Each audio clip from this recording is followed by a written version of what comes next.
Hi, welcome to the channel. I'm Chris, and in this video, I just wanted to talk a little bit about DNFing. So that is normally a lot of readers and people on BookTube will use that to say like did not finish. So usually a book that you are reading and you decide I don't want to finish this book, and you just don't finish it. You just put it aside, and yeah. So some people have said, like, I know some people don't like to DNF, so they like to just power through and finish almost every book or every book that they start. And some people definitely advocate for DNFing books that don't seem interesting, that they don't like, before you get too far into it, so that you don't waste your time and you can enjoy other books that you'll hopefully like much better, and you can spend your time on those things then. So my opinion on it, I guess I see value in both of those. So I don't know, it depends for me. So some books I think are there have been some books that I almost DNF'd, you could say, but I kept reading, and they turned out to be some of my favorite books. So one big example for me would be Crime and Punishment by Fyodor Dostoevsky. Um, so that was a book that I had heard a lot about. I was excited to read, and I started reading it, and I don't know about what point, maybe somewhere around the halfway mark, but somewhere like decently into the book, but not super far. Uh, it's like I just kind of it's hard for me to keep following it, and I just kind of like, I don't know, got a little tired of it or wanted to try reading something else or whatever. But I didn't DNF it, but I just kind of set it down and didn't really pick it up for another week or two. I don't remember exactly how long it was. Um, and I think I read something else a little bit in the meantime or whatever. But then I decided I did pick it back up, and I read through that, and it started to pick up again for me, and I got really excited in it, especially as I got going more into the story, like much deeper into it. And I think that book does have a little bit of a slow start, and it does have some periods where I think there's one part where the main character gets like a letter from his mother, and this letter, like in the book, is like a few pages long, like in the book, like a few books or a few pages of the book is like all this letter from his mom just like writing to him. And that was like a little hard to get through. If you've read Dostoevsky, you probably know a little bit of what I'm talking about, that sometimes there's these moments that seem stretched out, or you seem to be there in that one point in time for a long time in the book, and like to read through it can be a little harder.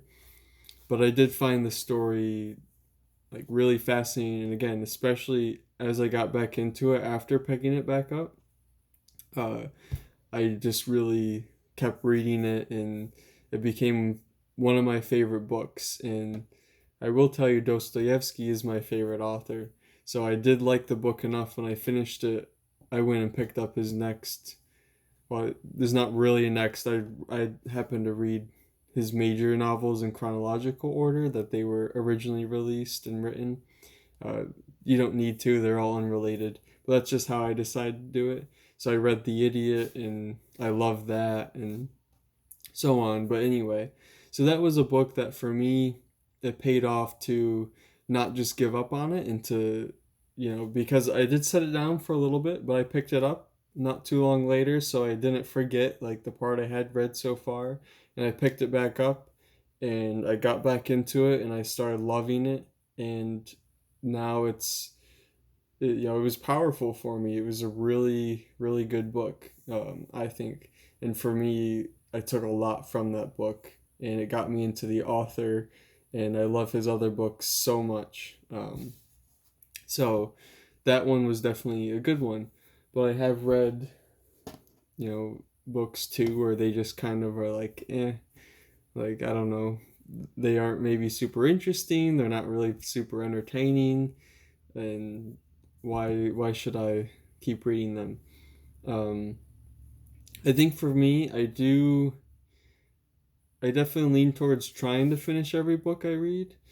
But what I usually end up doing, I'll admit, is I have kind of like a bad habit of reading a book, or like picking up a book that maybe I'm not sure I'll even like that much, or like I'm sort of interested, but it might not be the right time. But I'm like, it'd be interesting to read this. So I might pick it up, start reading, and get to certain points or whatever, and set it down, and then just happen to never pick it back up for months. Or I think, unfortunately, I do want to revisit this one, but The Three Musketeers. I have a copy somewhere that has a bookmark like halfway through.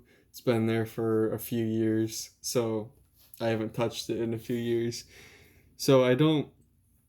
For me, this is something, I did more recently get into reading more as a hobby. Um, but anyway, something I'm trying to learn more about myself, and navigate for me when to decide if I should or shouldn't DNF something or whatever. I want to learn more about that for me and what works for me. Because normally I'm not good at making the conscious decision like, oh, this book I put down. Like, normally what happens is if a book gets uninteresting to me, or I'm just not involved, it's not gripping me, at least not as much as others, and I just go and read some other ones and don't touch it. But I think I would like to be able to say, like, hey, this isn't that interesting, and maybe it's just not the right time for me personally to read this, to get into this book. So I'll just, take the bookmark out, put it away, and be like, all right, I'm not gonna read it right now because it's just not there for me. And maybe I'll revisit it, or if it's depending on the book, maybe it's something I just want to give to someone, like give away, sell. I don't know.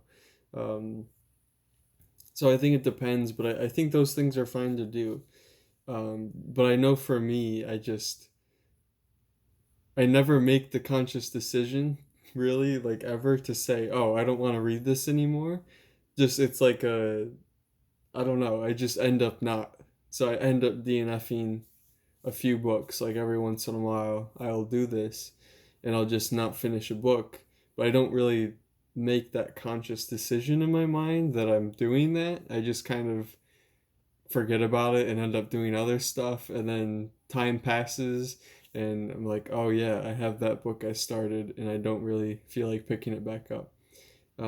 Sometimes I will, so that's part of it. Is some books, they'll be, again, like Crime and Punishment, I might set down for, a couple weeks, maybe even a few weeks, and then pick back up and finish, and maybe I'll enjoy it.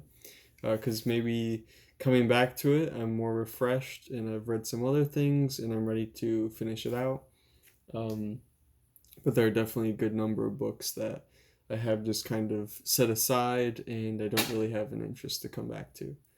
So I think it would be useful to be able to know for me, like, hey, this is, reading this is a book I'm not really, maybe I know now I'm not invested in this, or I don't think I'll want to revisit this. And to be able to just say, hey, it's okay, we don't have to finish it, we can move on to other books. um, like many people, I unfortunately end up buying books faster than I can read them. So I have plenty of books that I would like to read. So if I come across one that is like, oh, I don't really like this, or it's just not that interesting, or whatever, then it's not a bad thing to put it away, take my bookmark back to use for something else, or another book that I'll enjoy more, and then shift that time to something I'll get more out of at that time. So I think that's kind of, for me, what I end up doing. I'd be interested to hear what you do or what you think on this. But yeah, thanks for watching the video.